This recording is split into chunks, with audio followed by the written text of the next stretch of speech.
Okay, over to you, Loes and Mbak Tantri.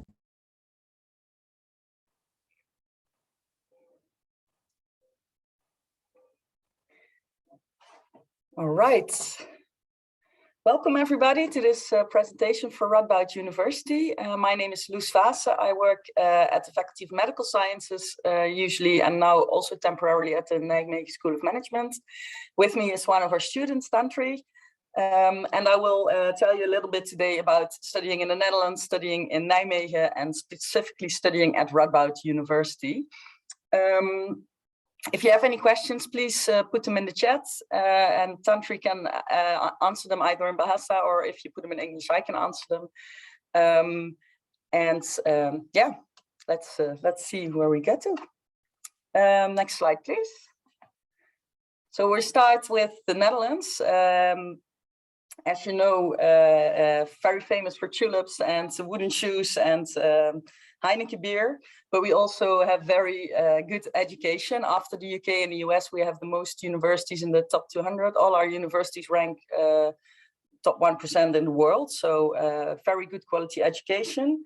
And also a very open-minded and well English-speaking country. So I think it's a good place for students to feel at home. Next slide, please.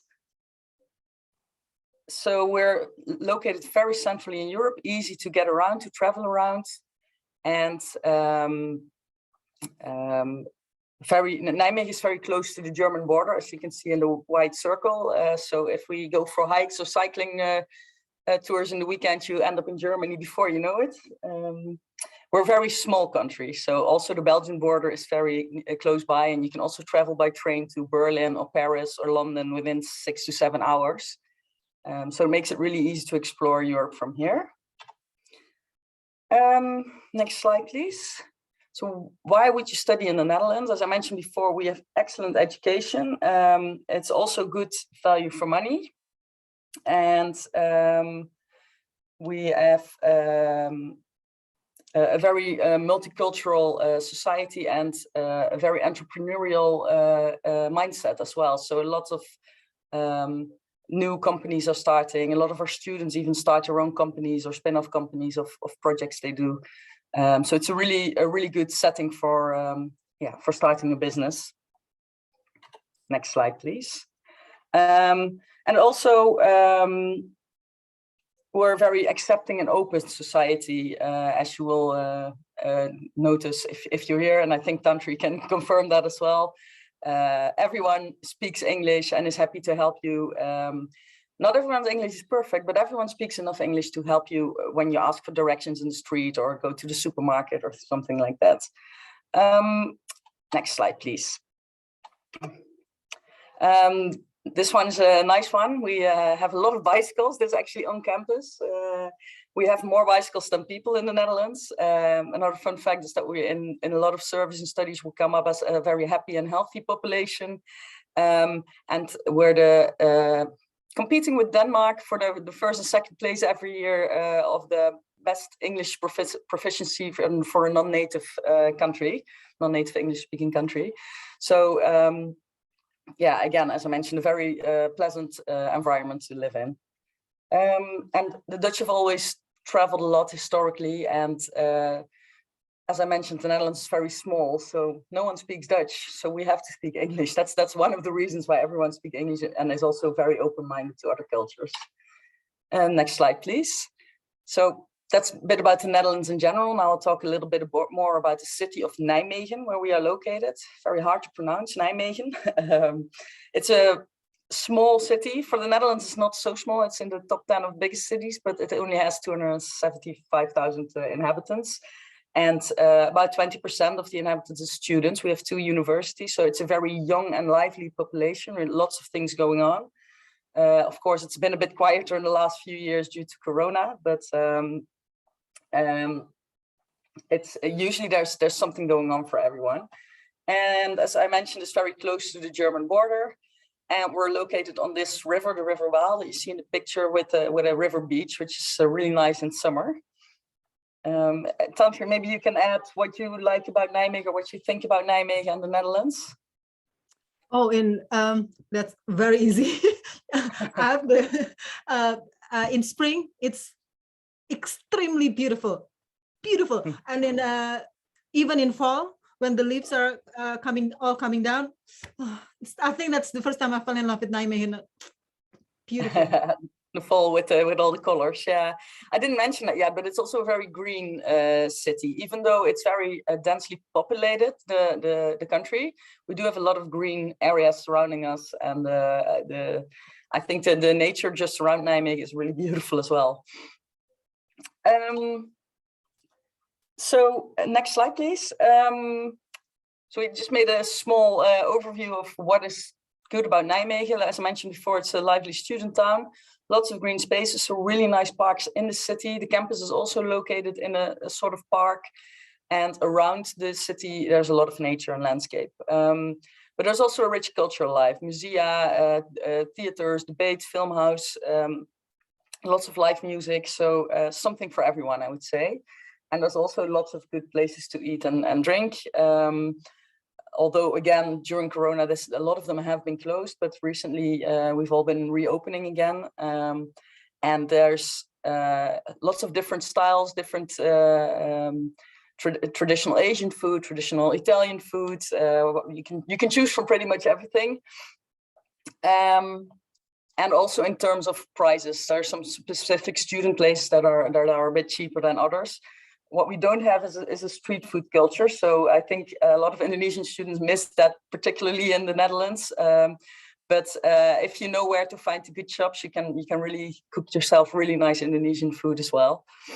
And I know that from experience because Tantri cooked us a really nice lunch when she arrived in the Netherlands. That was really, really sweet.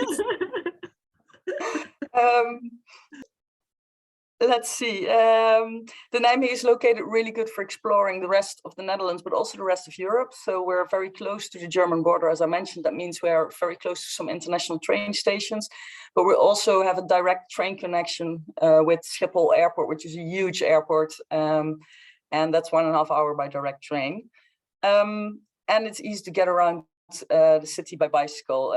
Everyone cycles in the Netherlands, and even all international students end up buying a bike, even if they think beforehand they won't. It's just the easiest and cheapest way to go about. It's very safe. The traffic lanes, the cycle lanes are all separate from the other traffic. And if you Google and YouTube some videos, you'll see people sort of moving their complete household by bike, or moving like 4 kids on the bicycle. You'll become very adept at it when you live in the Netherlands. Next slide, please. Yeah, so this is the station, the central station of Nijmegen city. As I mentioned, you can travel anywhere from here. We also have a Flixbus, which is a really cheap bus connection to main cities in Europe, which also leaves from the station. You can rent a bike at the station, but you can also buy a bicycle, which we recommend. And during the orientation week, there's an option to buy one. So we'll talk a bit more about that later. And Tantri, please interrupt me if I forget anything, or if you want to add something. And you can also do that in Bahasa, of course. I don't mind if I don't understand it. I will.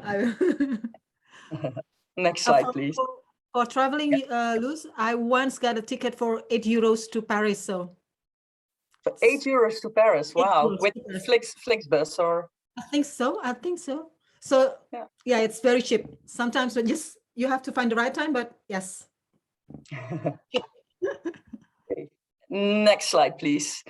So we've taught you a lot about the country and the city, but I want to talk a little bit more to you now about Radboud University. Why Radboud University? What do we have to offer?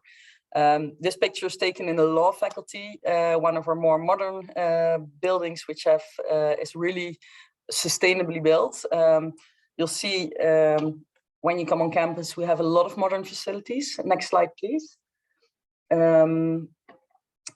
So we have a lot of high-tech laboratories, but also good IT facilities and libraries and meeting places, multimedia centers. And the picture you see here in the background is of our magnet laboratory, which houses the second strongest magnet in the world. And researchers from all over the world book time at this lab to research how materials behave in strong magnetic fields. And With the discovery of graphene, for which the Nobel Prize was awarded, this lab was involved as well. One of our researchers was involved. So that was one of our high points of Radboud University. But we also have in the lab, in the medical faculty, for example, and I think Tantri again can confirm that we have state-of-the-art technology and everything you need to do modern research. Indeed.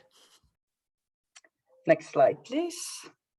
And of course, there's also lots of places to hang out, both outside as inside. We have lots of cafes on campus as well, where you can get a drink or grab some food. And I think what's quite unique in the Netherlands is that we are a campus university. There's only 2 in the Netherlands, and we are one of them. So all our faculties and schools are very close together in a very green environment, as you can see here in the picture as well. And our university is also trying to become 100% sustainable and energy neutral. So all of our new builds are built with solar panels, with heat preserving technology and all these things. So we try to make sure that our carbon footprint is reduced as much as possible. Because we're a campus university, it makes it really easy to meet up with each other, with fellow students. But also if you take courses from another faculty, for example, if you are studying business and management, you might take a course in European law, for example. It's very close together. You can just walk there or cycle there and in 5 minutes. So that makes it easy also for our researchers to work together, to collaborate. Next slide, please. What's your favorite hangout on campus, Tantri? If you already got one. I really like the one that in front of the main building, the near Study Centrum, Loes, the big building. There's a small park there, so I like to eat my lunch there. So it's very nice. With the statues in it, that one. Yeah. It's actually in front of a nice old house, which used to be the hunting lodge of the family Jurgens, who started the company Unilever. Do you know Unilever, right? A really big worldwide company. And this used to be their weekend house, and the grounds around it, so where our campus is located, were the forests where they went hunting in the weekends. And in the old building, in the old house, is a place where you can have lunch, for example. So when Corona permits, we'll take you there, eat there for lunch. It's a really nice place. Right, so we have a very international community on campus as well. So we have over 100 nationalities.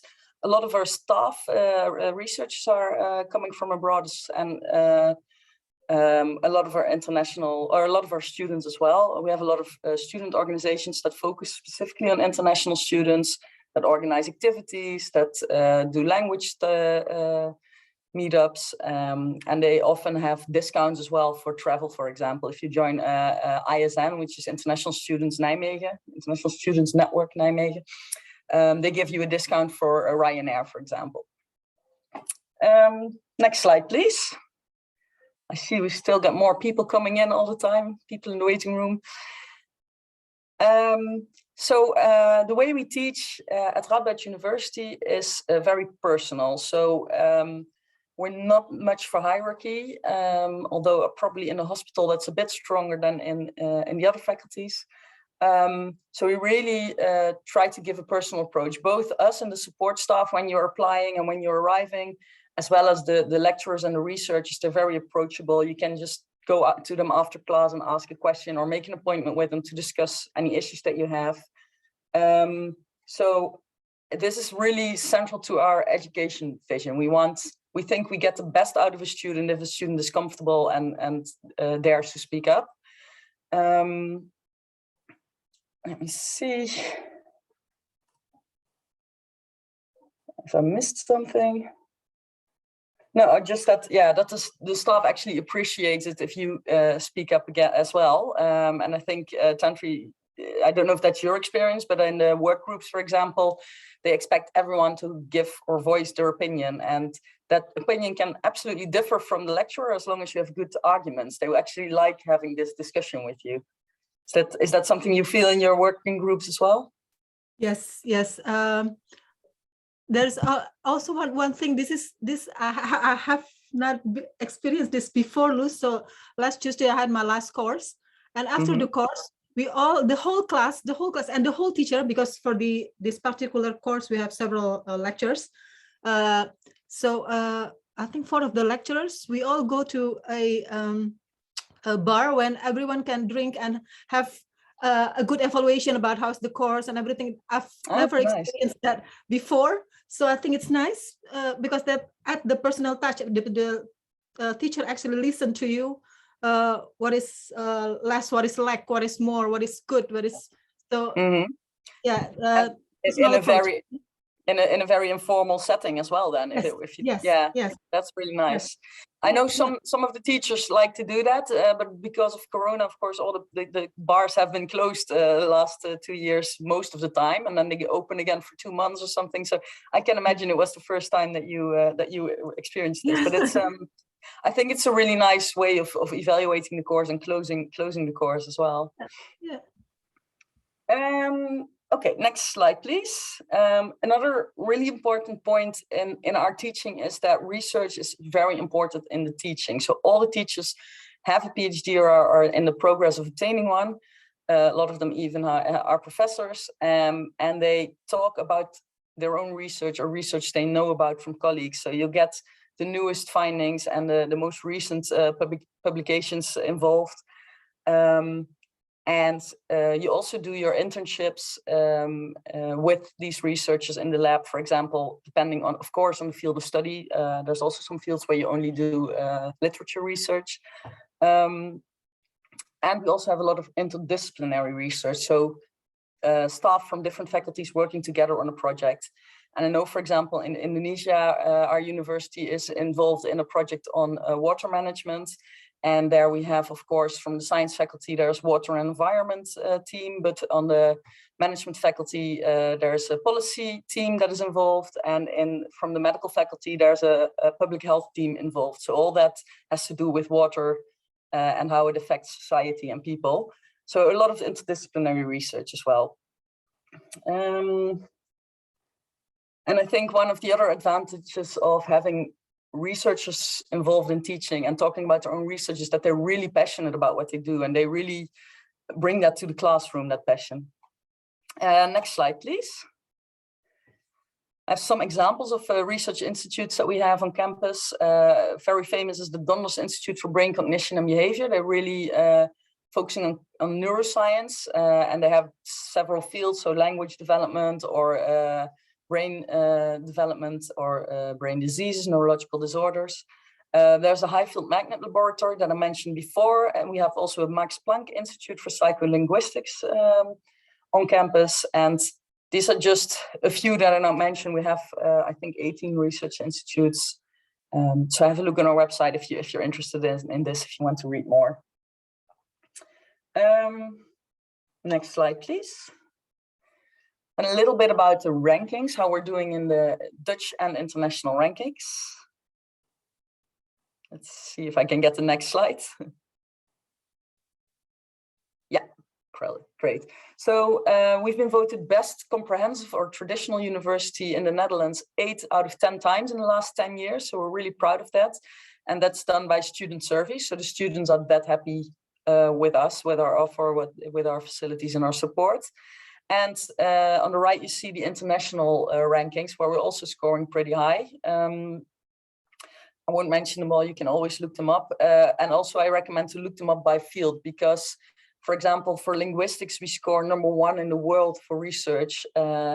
And for medical technology, we scored 8 last year, can't remember this year, to be honest. I know we score really high also in medical imaging and nuclear medicine. So have a look at the field that you're interested in and see how we do there in terms of ranking. Next slide, please.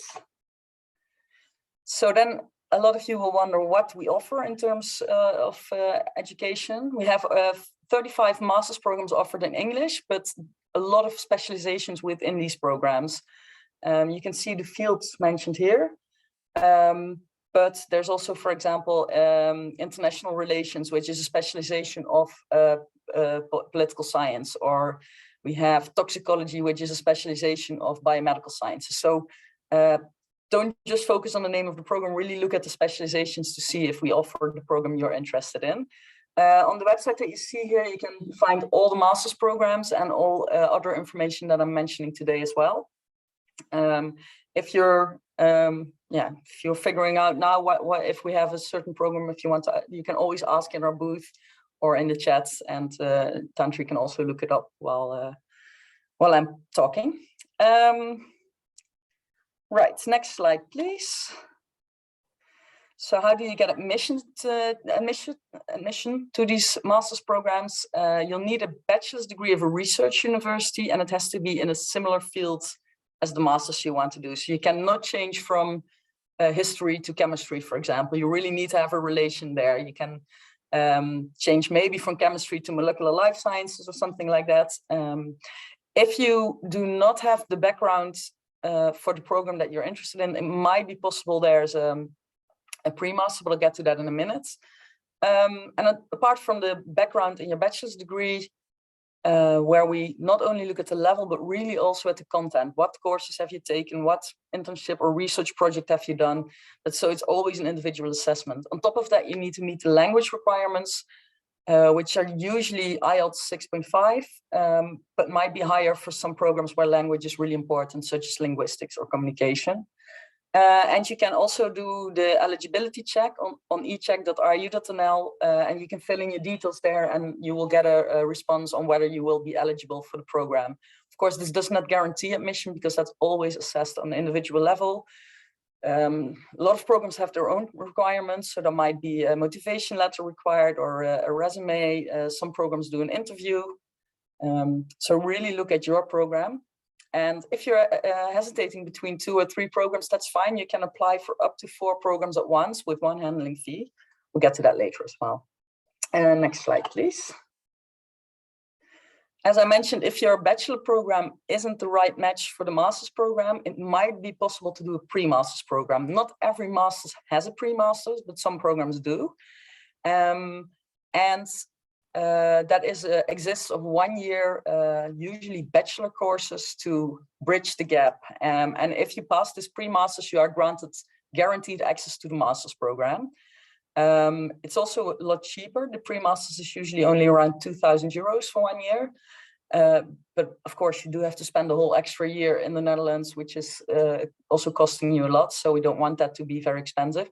And the way it works is that you always apply for the masters, and if you're not accepted to the masters, the program themselves, they will offer you the pre-master if they think that's a good match for you.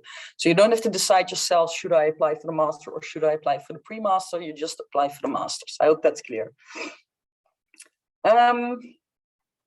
Next slide, please. Then a little bit on what our teaching looks like. Generally per course, you will have in 1 week 2 hours of lectures, 4 hours of working group. But of course, programs with a lot of practical work, such as biomedical sciences, will have some lab work as well. They have more contact hours usually. But there's also a lot of self-study involved, or group work where you study together with your fellow classmates, prepare a presentation or write an assignment.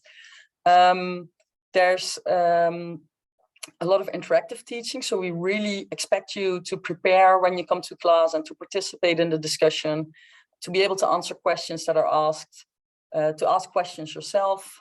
And we also have some focus on soft skills. So it's not just learning knowledge, it's really also applying that knowledge and also being able to present, being able to write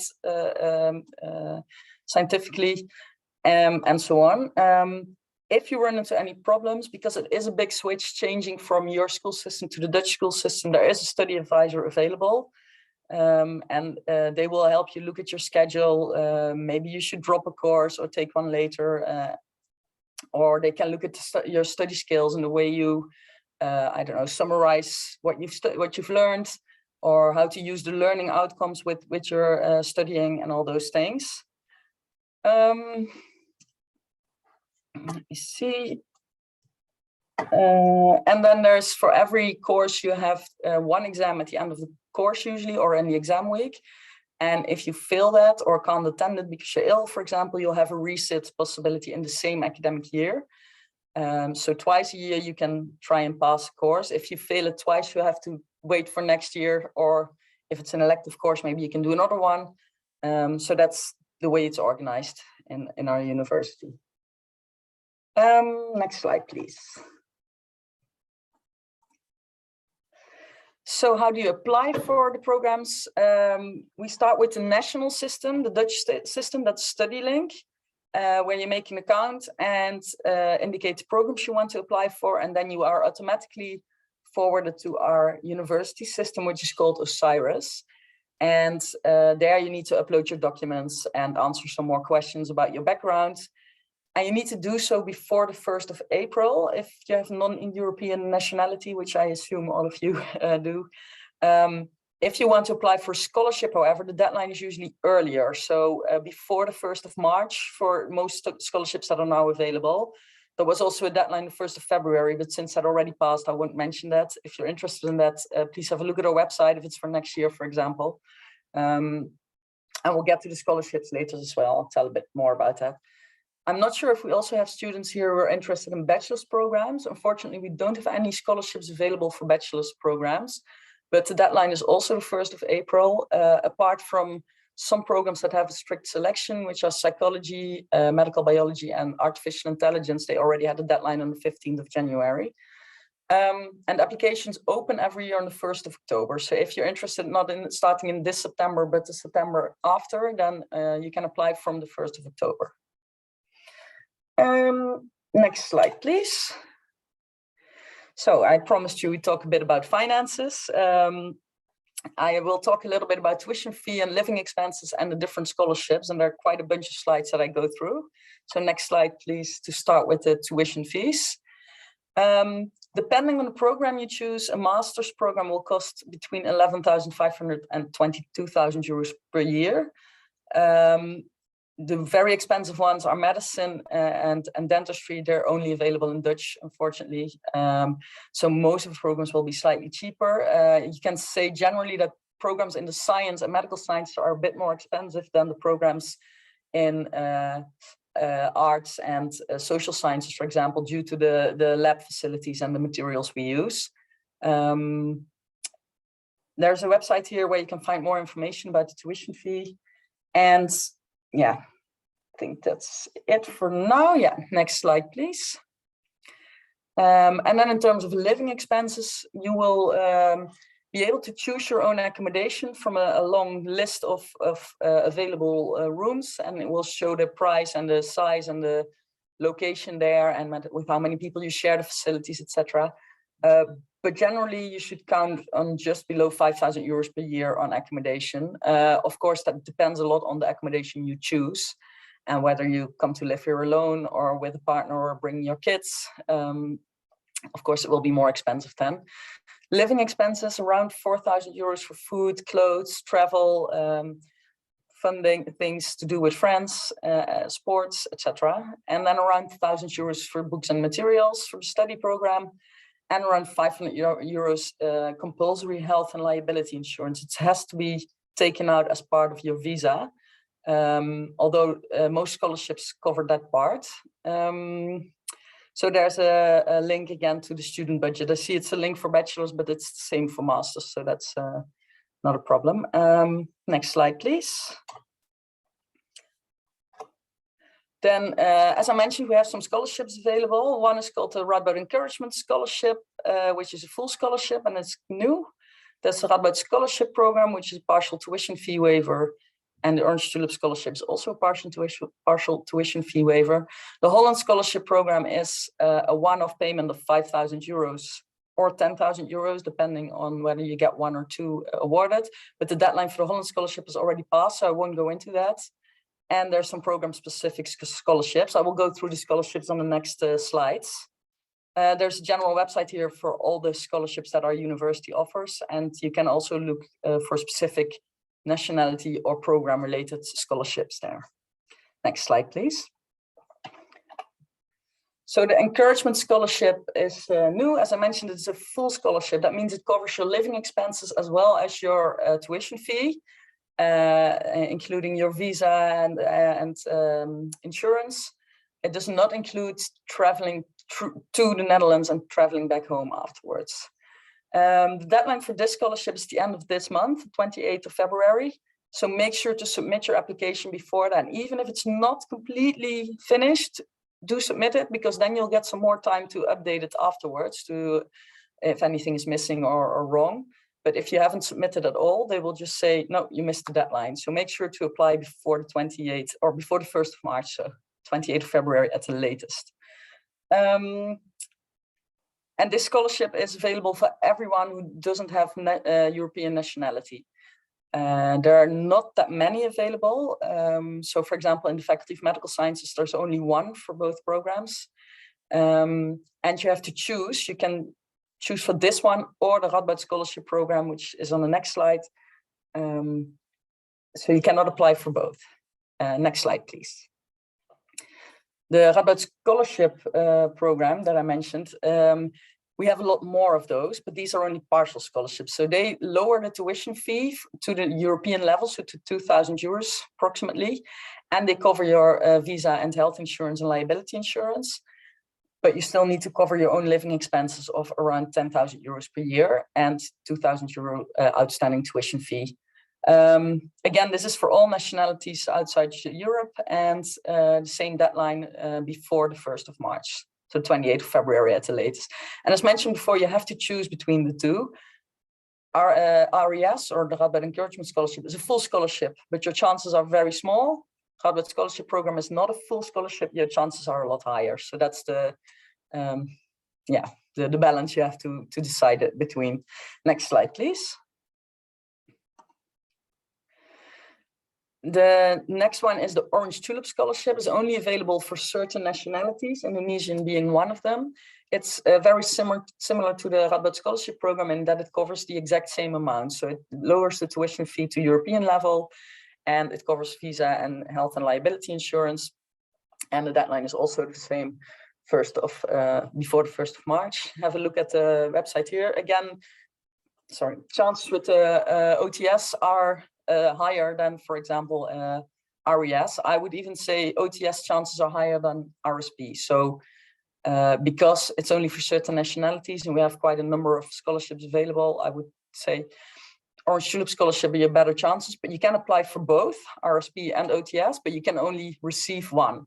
But just to improve your chances, to spread your chances, you can apply for both. Next slide, please. And then there are some program-specific scholarships. So the Masters in Theology offers partial scholarships for all students. Not for everyone, but available to all students. Only some will be awarded. The Research Masters in Philosophy has a partial scholarship for their students. And the Radboud UMC Study Fund, so that's the medical faculty, have some full and partial scholarships for the programs on biomedical science and molecular mechanisms of disease. So have a look at your website, at your program website, to see what is available. And as mentioned before, you can apply for up to 4 different programs.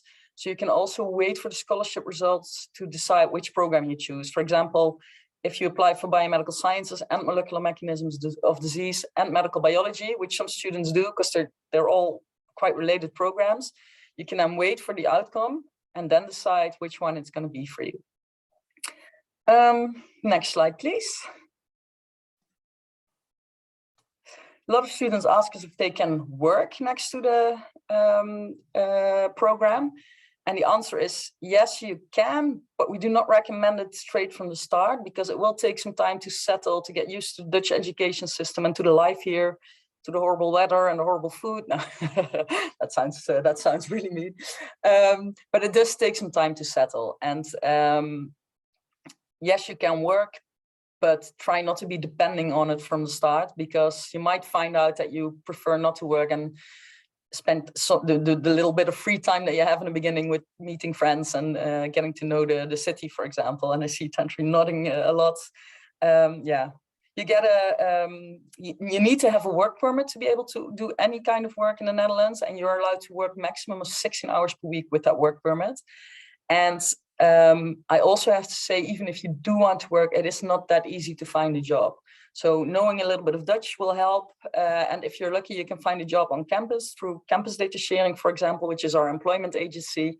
They advertise all the student assistant, ambassador, research assistant jobs that are on campus, available on campus. And I think Tantri, for example, you are also an ambassador through Campus Data Sharing, right? So helping out with events like this is then part of your job. Maybe you can tell a little bit more of what you do, or? Yes, so I work as an ambassador for the university. Should I use bahasa Indonesia, Loes? So yeah, that's fine. Yeah.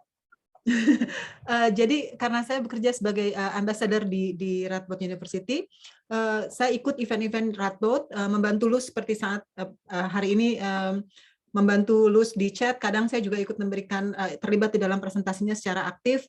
Kemudian nanti per jam mereka akan menggaji saya untuk pekerjaan yang saya lakukan. Kadang pekerjaannya is not always in a webinar. I can also work in an office with an ambassador job, and they I will also get paid for that.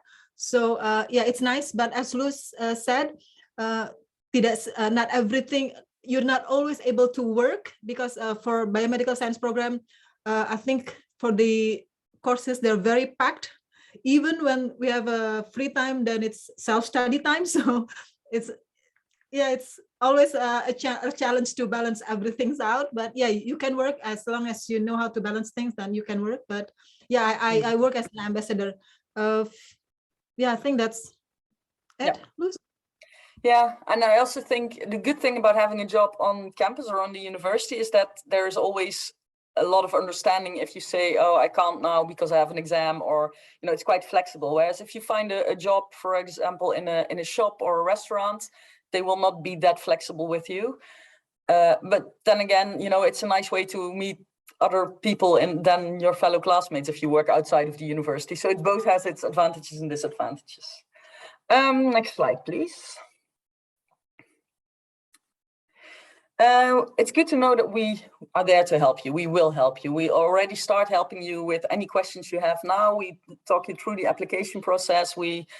I think we're very supportive and personal also in this perspective when you email us. So for example, you will be admitted, if you want to apply to medical sciences, I will be answering your emails. So you already know my face and my name, or one of my colleagues, but you're not a number at our university, let's say that.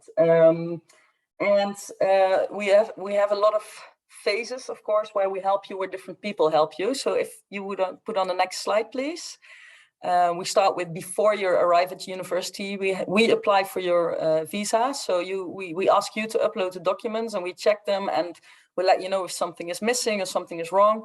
So once we say it's complete, we will forward it to the immigration services, and you have pretty much 100% guaranteed success rate for visa.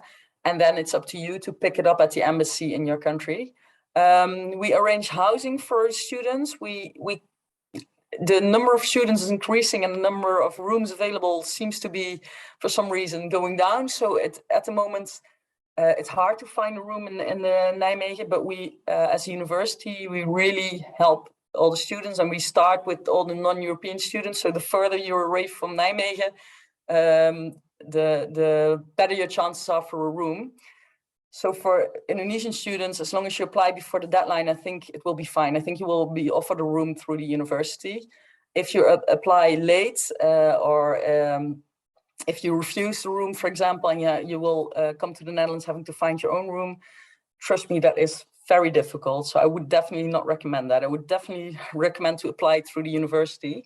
It's also good to know that most student rooms in the Netherlands are not furnished, and the ones that we offer are. They are also, because of that, slightly more expensive. So it's up to you. You can go for looking for an unfurnished rooms, but that means you'll have to buy all your furniture. So that's, I recommend to go through the university, but it's your choice. And also before arriving, we try, if Corona measures allow, to be at Schiphol Airport in the arrival weekend, to be there to welcome you, to make sure you get on the right train, etc. Next slide, please. And then once you've arrived, of course, when you start your studies, there's a lot of advice from the program. So we have student advice that I mentioned before, but usually also a mentor or a tutor who's maybe a researcher or a teacher in the program who can help you. I know, for example, in my faculty, all our students have mentors who help you create your study plan and help you decide which courses to choose or which internship to do. And then also on a central level, so university-wide level, we have student deans who can help you with financial problems and trainers who offer study in the Netherlands workshops, for example, or time management workshops, etc. So there's a lot of help available, so don't be afraid to ask. Next slide, please.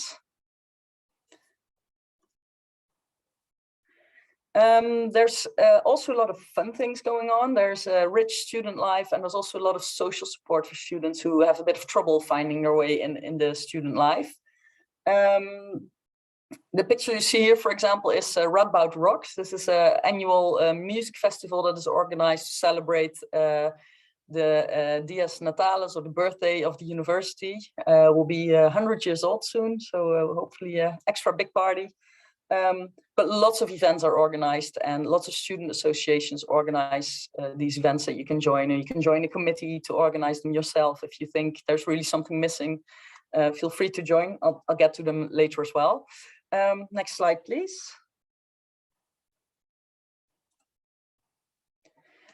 Next slide should be about the sports center. So I talked a lot about social stuff, but it's also good to be healthy and to be active. We have a really good sports center in an international student barometer, which is a worldwide survey.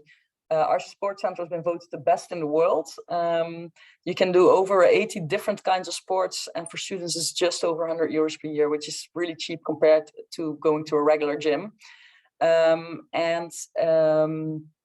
It's located on campus. So the high tower that you see in the background is the one where you saw the picture with all the bicycles in front. So it's all very close together. Next slide, please. And then there's also, when you arrive in orientation week, so we don't just think you arrive and get started. No, we try to offer you activities and events where you get to know your fellow students and to get to know the campus and get to know the city in a very fun and informal way. Which, as you can see here, there's also an information market where all the associations present themselves. There's lectures from your program to see how you register for courses and things like that. There's information on the Dutch culture, and yeah, generally people make friends there and stay friends. Of course, again, this had to be slightly different due to COVID in the last 2 years.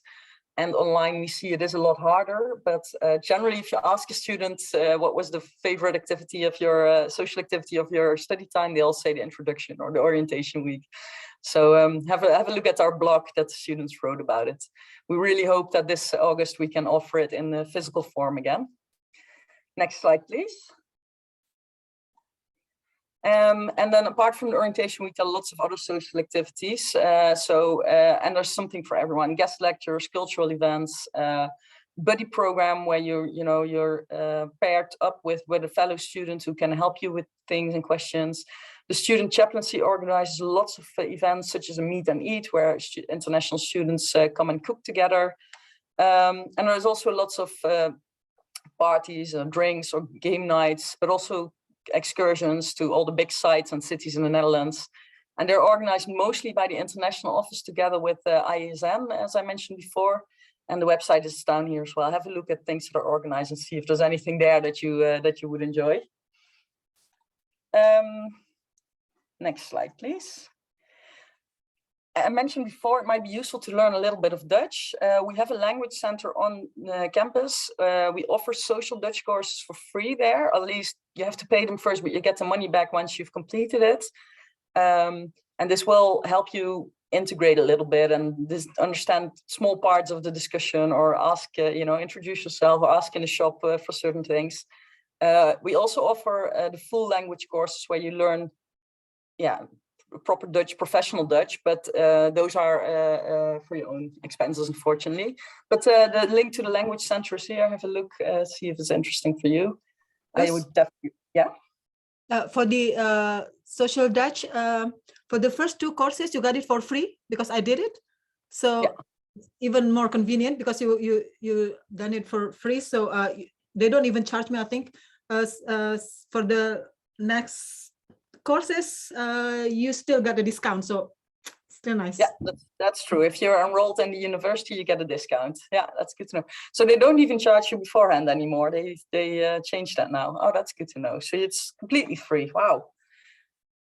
Great. Next slide, please. Let's see where my mouse went. Yeah. I already mentioned the study associations a couple of times. There's so many in all different themes and topics. There's also study-related associations on your faculty. Do get involved. It's the best way to get to know fellow students, to get to integrate with the Dutch students as well, or to just do things that you really enjoy. You can also set up your own society if you really miss something. So yeah, again, have a look and see what's available. I really can recommend that. Next slide, please. I have to keep a little bit of an eye on the time. But I think we're almost there. So yes, we've been giving you lots and lots and lots of information. This slide is basically to summarize. We've voted the best traditional university in the Netherlands 8 out of 10 times and doing well in the international rankings. We offer a wide range of study options. You get a worldwide recognized diploma. I think we have a very pleasant and personal community and style of teaching where you'll be part of, and we offer excellent services and facilities. I think that's in a nutshell. On top of that, it's set in a lovely campus university in a really nice city. I studied here myself as well. I lived abroad afterwards. I worked in another university, another city, but I'm really, really happy to be at Radboud, back at Radboud. So it's much nicer to present the presentations like this if you really, really know what it's like and really believe in what you're telling your students. I had the best time here as a student, so I can definitely recommend it. Next slide, please. If you're interested to learn more about our university, please follow our events. We do a lot of online events, such as the virtual open days, webinars like this, a virtual fair, or you can join the Masters for Student for a Day event, where you can tag along with a student. So have a look at the website where our events are noted, where you can meet us again. Next slide, please. Or just get in touch on social media. You can, on the next slide, you will see how to follow us on all the different social media channels there are. There will also be a QR code that you can scan and you can leave your details. So you'll be in our database and you'll receive our newsletter. Can I please see the last slide? That's the one. Yeah, thank you. So here you see how to follow us, how to keep in touch. Please do. You can also ask any questions now here or in the booth. I have a few minutes left because I have to be somewhere else in 10 minutes. But if there's any questions for me in the chat, maybe Tantri, have you been able to keep an eye on the chat? Because I see you answered a lot already. Is there anything that isn't answered yet that I should answer, or did you manage to answer everything? I think I've managed to answer everything. I think I even got some private messages. I think I did. I think so. I think so. That's great. Well, thanks. Do you guys want Tantri to elaborate on anything or talk on anything? Feel free to ask her in the chat, and you can answer in Bahasa, talk about anything I missed, or you want to add on anything I missed. Please go ahead. Loes, we have some questions about the PhD. I think this is what the information we provide more into the bachelor and master program, but I did provide a link for a PhD, so you guys can check it out. I provide the link in the chat. Yeah, I can see it there. It's true. In the Netherlands, a PhD is a paid job. It's so it's not a study program, and that's why we are not involved in that. So that's why we only talk about bachelor's and master's program. Today, I mostly talked about masters because this is a scholarship fair, and we only have scholarships for the masters. That's the reason. But we do have a lot of PhD positions available, but you have to look at the website that Tantri already provided. There's also a website called academictransfer.com that has all the PhD positions in the Netherlands on it.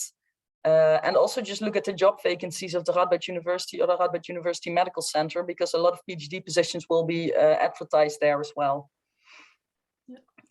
Any other questions or additions? No, well, this webinar is recorded, so a lot of you joined later. You can look it back at YouTube once it's published. Yeah, I see there's another. Yeah, this we offer a wide range of programs, but we don't offer anything in engineering or archaeology. Those are the two fields that we don't cover, and engineering is unfortunately one of them. You might be able to transfer to a master's in the Faculty of Science. They have some programs that are a bit more on the technical side, but you probably would have to take a pre-masters.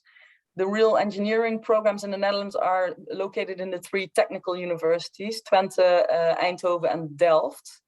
They call TU, Technical University, so have a look there. Or, as I mentioned, at our science faculty, but I can't guarantee there's a good match there, but you can have a look at them. Anything else? And as I was just saying, for those of you who joined late, please look back the webinar on YouTube. I think NASO office will publish it.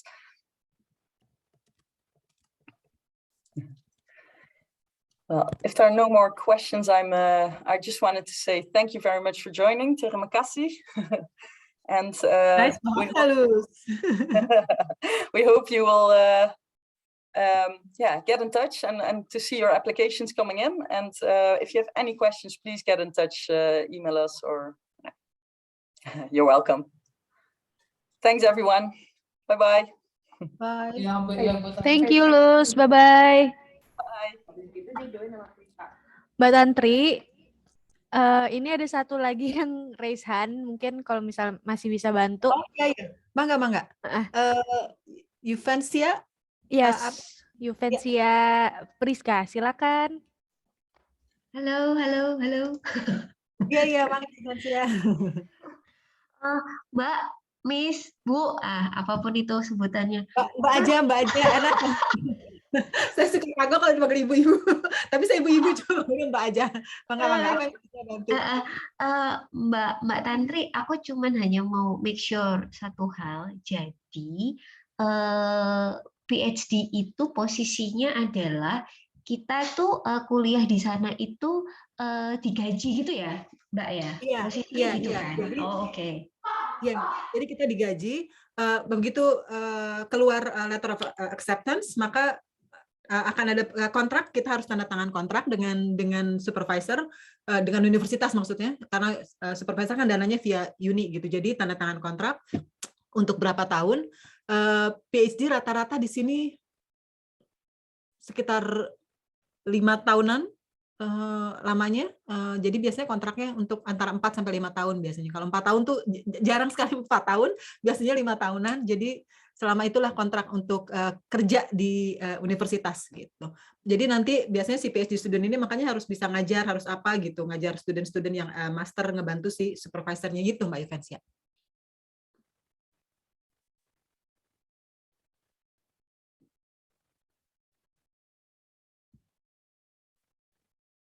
Mbak Yuvensia masih di mute.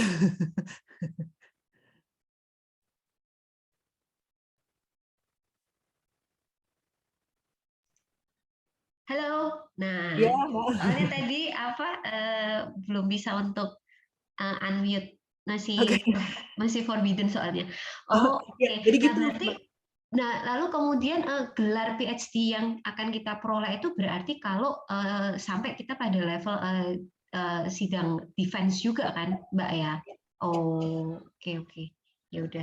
Karena dalam mindset saya tuh, oke, aku digaji, tapi kemudian gimana aku dapat gelarnya gitu loh. Oh, ternyata ya itu caranya itu kan, maksudnya gitu lah. Oh, oke. Makanya tidak ada beasiswa PhD di Belanda yang datangnya dari Belanda karena digaji.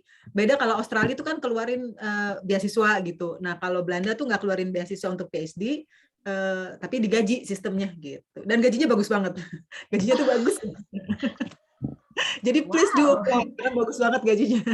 Interesting ya. Oh ya. Oke. Mbak, final question, pertanyaan terakhir.